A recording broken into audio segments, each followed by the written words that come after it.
क्या चार्ज है?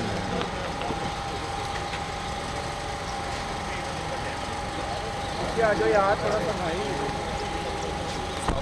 क्या हाल है? शायद वैसे वही जवानों सारे ठीक ठाक। आप सुनाएं। इस टाइम जो करंट कप्तान है बाबर आजम है, नो डाउट वो एन एक्सपीरियंस कप्तान है और अभी उनको टाइम दरकार है। लेकिन जो अभी 38 रुकनी स्क्वाड का ऐलान किया गया है जिम्बाब्वे और साउथ अफ्रीका के हवाले से, तो काफ़ी खबरें गर्दिश कर रही हैं कि मोहम्मद वसीम जो है उन्होंने कोई किसी किस्म की मुशावरत नहीं की कप्तान और कोच के साथ। तो कप्तान ने शिकायत लगाई CEO जो है PCB के वसीम खान उनसे कि किसी किस्म की चीफ सेलेक्टर ने मेरे साथ बात नहीं की और कप्तान भी लाइव थे टीम के अनाउंसमेंट से। तो कितना ज़रूरी होता है कप्तान को लूप में लेना और कोच के साथ मुशावरत करके खिलाड़ियों को लाना ताकि वो आगे जो टीम है उसका कम्बिनेशन अच्छा बन सके। बॉस देखिए, एक सिलेक्टर होता है, एक कोच होता है और एक कप्तान होता है। ये तीन लोग होते हैं। इन तीन लोगों की सबसे पहली बात यह है कि ऑफिस से बार बात निकलनी ही नहीं चाहिए कि इनके आपस में ही ताल्लुकात ठीक नहीं है। ये बुरी बात है, ये गलत बात है। कमरे में रहनी चाहिए बात। और मैं ये समझता हूँ कि सिलेक्शन के हवाले से कप्तान का रोल सबसे ज़्यादा इम्पॉर्टेंट है, क्योंकि उसने टीम लड़ानी है ग्राउंड में, मीडिया ने उससे सवालात पूछने हैं। तो मैं ये समझता हूँ कि उसके ऊपर प्रेशर भी बहुत ज़्यादा होता है एक्सपेक्टेशन का, उसकी इंडिविजुअल परफॉर्मेंसेस का। बाबर नो डाउट उसका होना बहुत इंपॉर्टेंट है। अगर आपने बाबर को फ्यूचर बनाना है और फ्यूचर में पाकिस्तान टीम को उसने लेके चलना है तीनों फॉर्मेट के अंदर, तो उसको उतनी ही पावर देनी चाहिए जितनी सिलेक्शन कमेटी। और ये मिल के काम हो सकता है, कोई बहुत बड़ी बात नहीं है इसको, लेकिन चीज़ों को इस तरफ बाहर नहीं आना चाहिए, कमरे से बाहर बातें नहीं आनी चाहिए। Thank you. Thank you.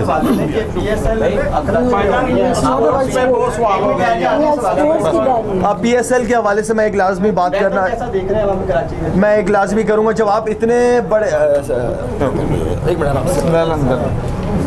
PSL के हवाले से मैं लाजमी एक बात करूँगा कि जब आप मुल्क के अंदर एक बहुत बड़ा इवेंट कराते हैं, PSL हमारा ब्रांड है, पाकिस्तान की इज्जत है। जब आप इतना बड़ा ब्रांड कराते हैं तो आपके पास प्लान B होना चाहिए।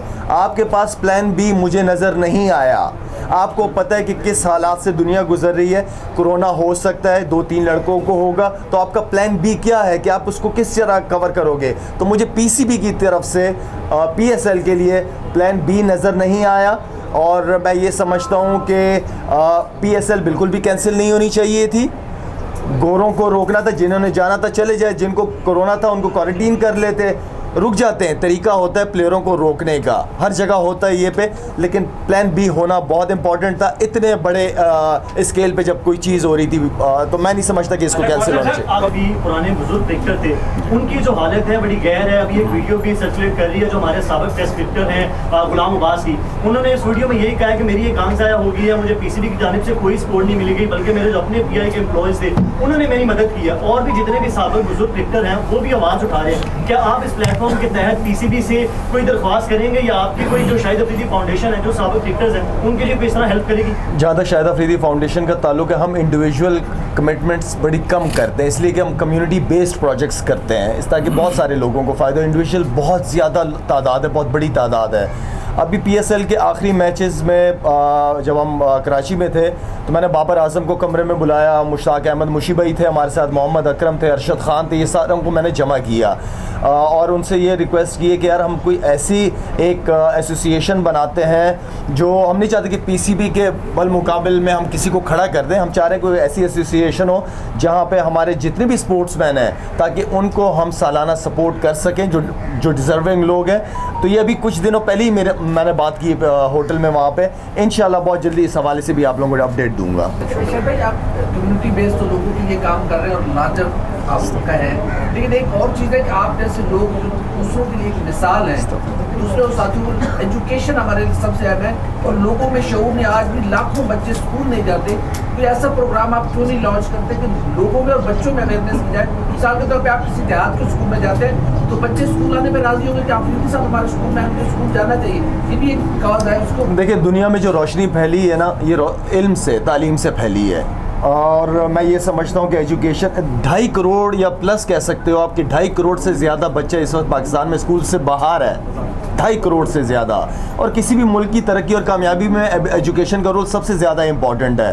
हमारा लास्ट जो ट्रिप किया था, मैंने पूरा पंजाब का ट्रिप किया था एजुकेशन के हवाले से, और बहुत सारी यूनिवर्सिटीज़ वगैरह में गए।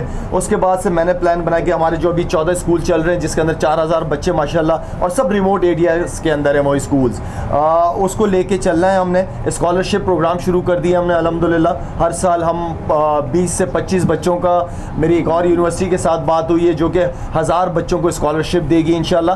तो अपनी कोशिश कर रहे हैं, जो अच्छे बच्चे हैं जो पढ़ना चाहते हैं लेकिन फाइनेंशियली स्ट्रॉन्ग नहीं है, उनकी फैमिली सपोर्ट नहीं कर सकती, उनको मैं इंशाल्लाह आगे लाजमी लेके चाहूँगा, चाहे वो इंग्लैंड जाए चाहे वो अमेरिका पढ़ने जाए, बस मुझे रिपोर्ट कार्ड अच्छी चाहिए। बात पाकिस्तान की है, पाकिस्तान के लोगों की बात है।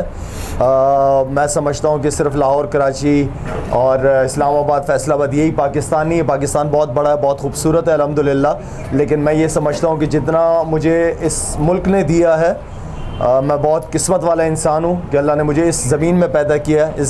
इस मुल्क के लोगों ने जो इज़्ज़त, प्यार, मोहब्बत मुझे दी है वो हमेशा कभी मैं भूल नहीं पाऊँगा। लेकिन मैं समझता हूँ कि सिर्फ क्रिकेट खेलना ही मेरा काम नहीं था। अल्लाह ताला ने अगर मुझे इस काबिल बनाया कि मैं इंसानियत के लिए कुछ कर सकूँ, तो इससे बड़ी ज़िम्मेदारी और कोई नहीं है। और मैं हमेशा बिलीव रखता हूँ इस बात पे कि जब इश्यूज़ बहुत सारे हों तो वो इश्यूज़ अगर आप इंडिविजुअल हल करने की कोशिश करें तो बहुत मुश्किल होती है।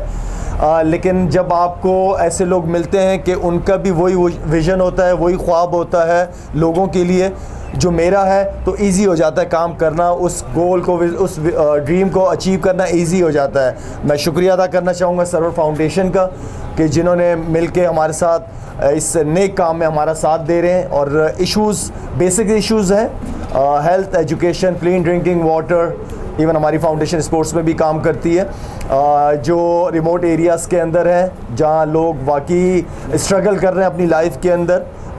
तो हम मिलके इंशाल्लाह लेडीज़ के लिए एक इनिशिएटिव ले रहे हैं।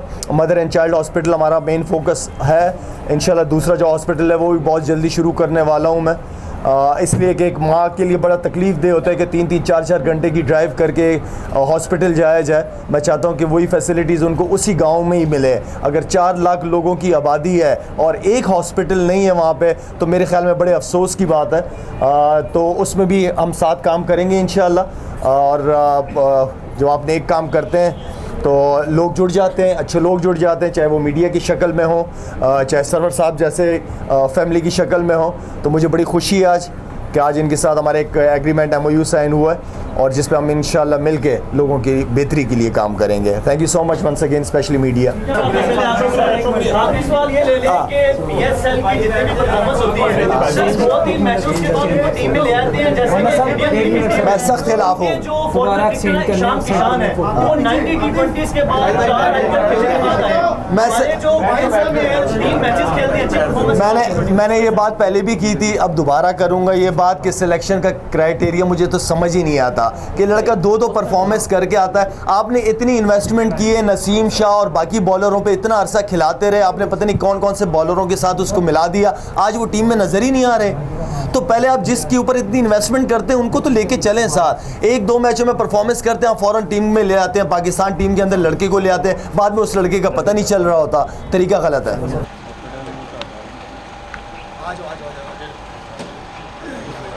सारे आ जाओ, सारे थैंक यू मेरी जान, थैंक यू, ले लो, थैंक यू भाई।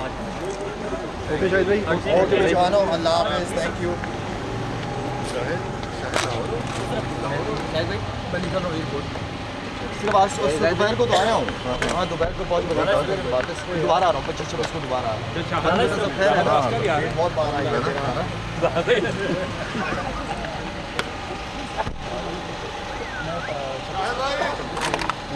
कैसे आप, ठीक है, खैरियत से?